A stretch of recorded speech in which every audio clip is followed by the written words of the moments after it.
Apa modal inya selamat? Nah, yaitu ya kita ilmu fardu ain. Nah, jadi banyak orang cerdas masuk neraka. Kenapa? Padahal cerdas tapi masuk neraka karena seperti orang yang kada bermodal gitu. Lalu karena modal kada dapat keuntungan. Sedangkan surga itu keuntungan. Keuntungan dari modal yang ada di dirinya. Nah, jadi orang yang berakal tapi kada berilmu, ilmu fardu ain nih. Ini seperti orang yang cerdas tapi kada bermodal. Lalu kada kawa bagarak, modal kada eta kaya apa? Dari segi pemahaman paham benar. Kita melihat nangka ini, oh ini gini, untungnya nangka ini, ruginya nangka ini. Nah, cerdas benar aja kita. Tapi mun modal kada eta kawa bagarak. Mun modal kada eta, kada kawa bagarak, dapatlah hujungan. Kada eta. Nah, ini Jasiden. Nah, maka kita akal itu dari Allah. Secara umum manusia diberi akal. Lalu bila akal ini kada dididik dengan ilmu fardu ain seperti orang cerdas tapi kada bermodal. Maka bila kada bermodal kada dapat hujungan. Apa hujungan itu? Surga.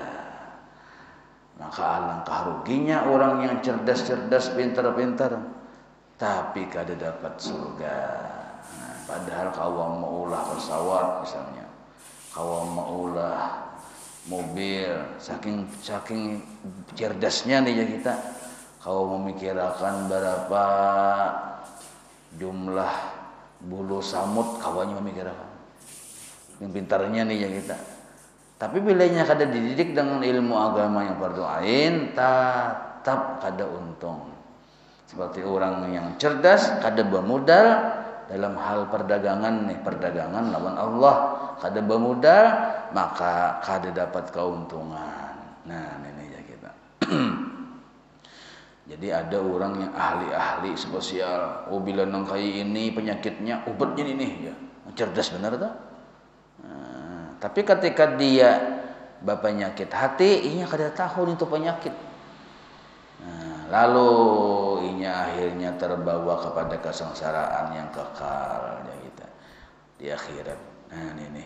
Jadi Habib Abdullah Al-Haddad memadahkan bahwa akal itu penting. Tapi lebih penting lagi dididik dengan ilmu fardu ain. Nah, dididik ya kita. Jangan sampai pintar, cerdas, tapi bisa maulah bom aja. Maulah bom kena bomnya sana bomnya sini. Kadang mengerti apakah maulah bom itu hukumnya haram, menzalim orang, menyakiti orang, ada tahu ya kita. Nah, asal cerdas saja. Titik di situ. Wal alimul ladzi, bermula orang yang alim. Nah, ini orangnya alim pulang. Ini kita diberikan pelajaran ini itu segala macam. Tapi la akhlalahu, pembabal aja kita ada juga itu. La akhlalahu. Memang akalnya kada ada. Tapi fasilitas untuk ilmu diberi. Nah, ini. Itu kasohibil mali, seperti orang yang berisi harta. Alladzi la rusda lahu, tapi kada ada kecerdasan. Orang disugih kada ada kecerdasan, akhirnya apa? Akhirnya habis hartanya aja kita. Nah, sama nang aja kita nih misalnya alim, tapi jarang bang bila sudah alim tuh biasanya bakal. Nah, cuma seandainya ada orang nih alim misalnya tahu ini tahu itu, tapi akalnya kurang. Nah, maka ujung-ujungnya kealimannya kada jadi manfaat jual lawan inya karena akalnya kurang. Tapi ini jarang pun terjadi kalau orang berilmu, biasanya pasti bakal. Cuma seandainya ada nih ilmunya tapi akalnya kurang, maka ya tetap kada mau untung sempurna juga. Berarti kita ini sebenarnya diberi oleh Allah akal dan diarahkan untuk menuntut ilmu. Sebenarnya itu adalah anugerah yang ganal, kebaikan yang ganal untuk kita juga. Nah, jadi ada orang yang sudah berakal, lalu ia mau menuntut ilmu, lalu paham. Nah, untuk keselamatan inya juga. Ada orang yang kada berakal, lawan kada berilmu, mana baiknya? Mana untungnya amunnya kada beakal, apalagi gilaan, nya selamat juga. Kada ada tuntutan gininya. Tapi kalau nya beakal aja, ilmunya kada ada, nah bisa celaka aja kita.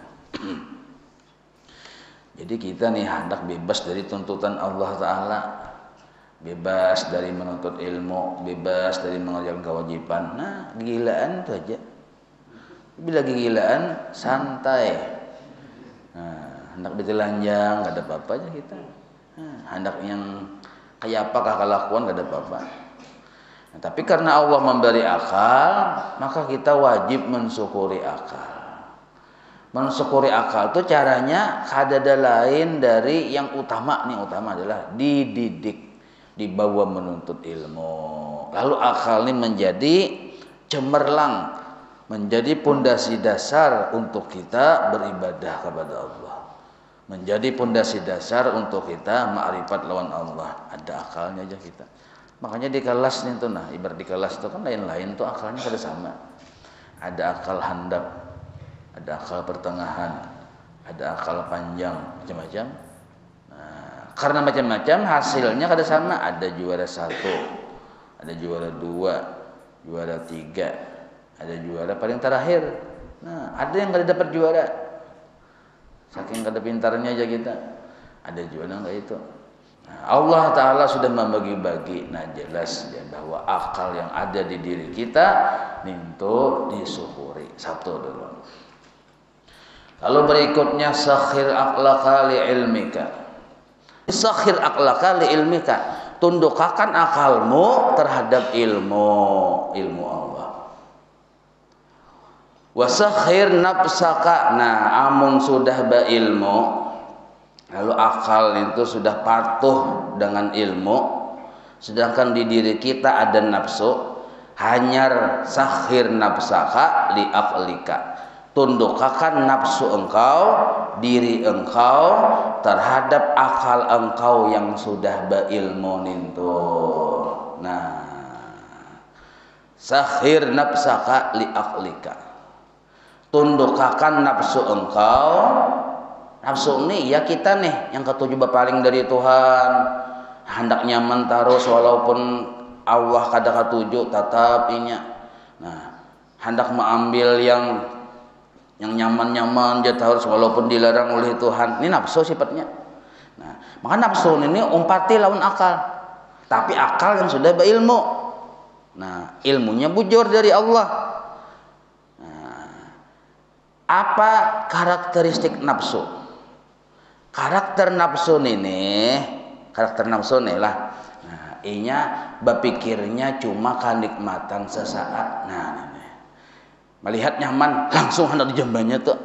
Yang penting dia nyaman. Kalau akal kada, akal tuh memang katujuh aja lah nyaman, tapi nya lebih kuat memikirkan akibat dari nyaman ini nang apa. Akibat dari gawian ini nang apa. Bila akibatnya baik, yes, oke bro. Tapi kalau akibatnya buruk, tahan dulu. Nah, ini akal aja kita. Makanya nafsu ini kada boleh mendaluur tanpa disaring oleh akal. Tapi akal tadi sudah berilmu. Nah, sudah berilmu. Apa ilmunya? Yang 3, tauhid, fikih, tasawuf. Ilmu inilah yang menjadi imam bagi akal. Akal ini yang mengendalikan nafsu. Nah, akal mengendalikan nafsu, tapi akal yang alim tadi sudah. Maka kada boleh nafsu ini bila hendak begawi di luar dari peraturan yang dikehendaki oleh akal yang sudah berilmu tadi. Nah, pikirkan kalau kita menggawi langkah ini. Bujurkah, kadakah? Nah, apa akibatnya, baikkah, burukkah? Kan bakal teh. Nah, maka orang yang menggawi kemaksiatan di manakah? Siapakah yang menggawinya? Kenapa sampai terjadi kemaksiatan? Karena akalnya kada on. Yang on cuma nafsu yang aktif. Bila nafsu ini aktif, akalnya kada on, yang terjadi itu ada orang berzina. Yang memikirkan sesaat aja, kada memikirkan akibat. Cakanya akalnya on, yang dipikirkannya akibat. Nah, apa akibat buruknya? Nya tahu, berilmu pang sudah. Nah, ini aja kita. Nah, makanya kebanyakannya nafsu ini selamat hasilnya karena tunduk lawan akal yang berilmu. Berarti pemahamannya mau hendak selamat nafsu itu siapa? Ya kita nafsu sebenarnya. Nah, mau hendak selamat berilmu. Lalu akal ini berisi bahan. Akal yang intelektualnya kita. Nah, lalu akal ini kawa maatur lawan nafsu tadi. Nah, ini ya kita yang bujur. Biasanya nih pemahaman hasil natijahnya, nah orang jahil biasanya nafsunya pun jahil juga. Karena di tengah-tengahnya ada akal yang menjembatani antara ilmu dan nafsu tadi. Nah, jadi orang jahil biasanya jahil orang di jahiliyatnya kada paham, kada mengerti, kada belajar sifat 20, kada mengerti fikih. Biasanya nafsunya tuh sangat jahil lagi. Nafsu yang jahil ketemu dengan akal yang jahil, lalu seperti dua sisi mata uangnya kita. Nah, betambah aja kita.